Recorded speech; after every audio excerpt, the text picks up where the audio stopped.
Coach Mike Budenholzer addressing the media now. The bench were great. The starters were great.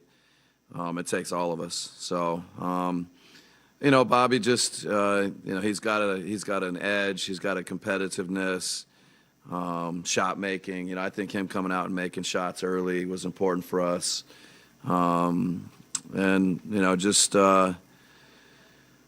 You never know. You could be sitting up here saying it could have gone the other way. So you just, try and figure out the best way to use the roster. And Bobby was great. And, everybody all up and down the roster was really good tonight. We need to do it again.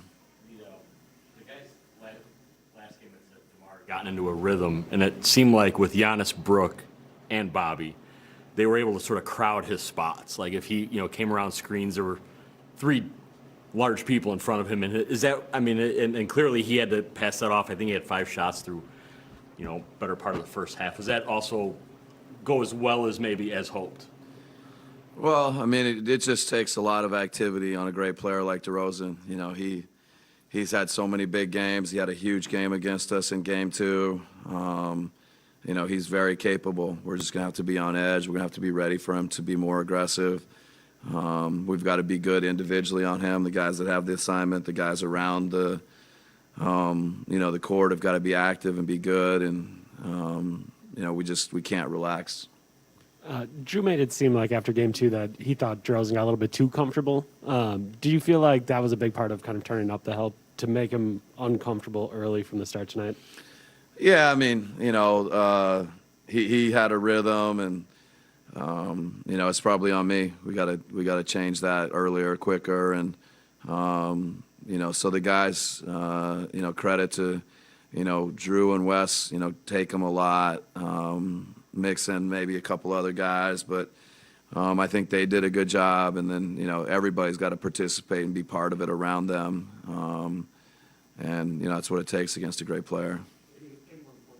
But 81 points in a playoff game. Just what do you think of defensive intensity across the board, not just on DeRozan, but as a team? Yeah, no, I think the activity, the flying around, the scrambling. That's what it takes this time of year. You gotta just be everywhere. I thought Grayson had some big winning plays. Pat, saving the one, from going out of bounds. Javon gets the deflection. Those kinds of things are what you got to do, and we've got to do it again. Our activity and our commitment and just our competitiveness defensively has got to be there. How impactful is it to have, elevated scoring from Grayson out of the bench tonight? Yeah, no, it's, at the end of the day, you got to defend a high level, and we got to find a way to get it in the basket. Grayson just, had shot the ball well, looked really comfortable and confident. Pat Connaughton shot the ball so well. He's been with us, but he's had a great year. So, you feel like it's time for it to turn back and for us to make shots. And like we said earlier, Bobby making shots. We got to find a way to be good offensively in both ends of the court.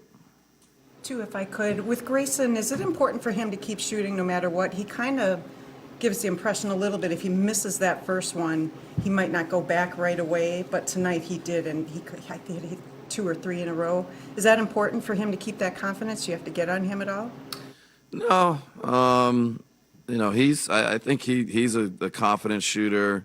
I think the thing with Grayson, he's great off the bounce too. I think people underestimate how he can attack closeouts and drive it.